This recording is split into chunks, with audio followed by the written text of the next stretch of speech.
Pasca kebakaran, pemerintah Kabupaten Aceh Selatan melalui Dinas Sosial dan BPBD menyalurkan bantuan masa panik kepada korban yang mengalami musibah kebakaran rumah di Gampung Hilir, Kecamatan Tapak Tuan, Jumat 24 Februari 2023 sore.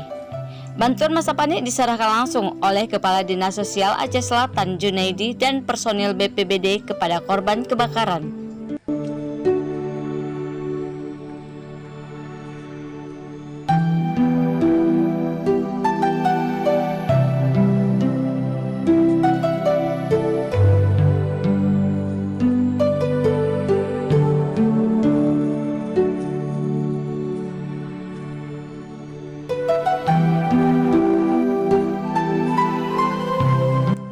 Kepala Dinas Sosial Aceh Selatan Junaidi mengatakan, untuk meringankan beban korban kebakaran, Bupati Aceh Selatan Tengku Amran menginstruksikan Dinas Sosial dan BPBD agar menyalurkan bantuan masa panik.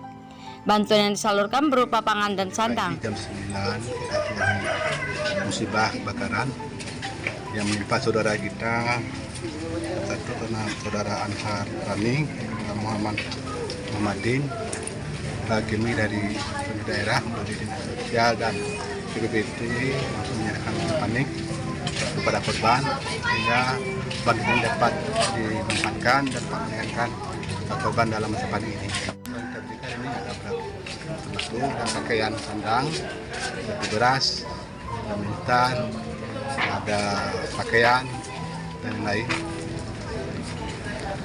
Bantuan ini sebagai wujud apa ini? Ini kita terhadap oleh pemerintah daerah, kita terhadap musibah ini supaya dapat korban dapat meringankan, dapat membankan pakaian sandang yang ada, baik selimut maupun kain sarung dan yang lainnya. Ini Pak, untuk bantuan sendiri kan untuk sandang ini hanya beberapa hari Pak nih. Ini apakah dari pemerintah Kabupaten Aceh Selatan sendiri nanti untuk yang kedepannya Pak ada mewacanakan untuk bantuan susulannya? Ya, kita musibah ini akan kita laporkan baik ke provinsi maupun kementerian. Mudah-mudahan nanti ada dari provinsi dan kemudian akan memberikan bantuan selanjutnya.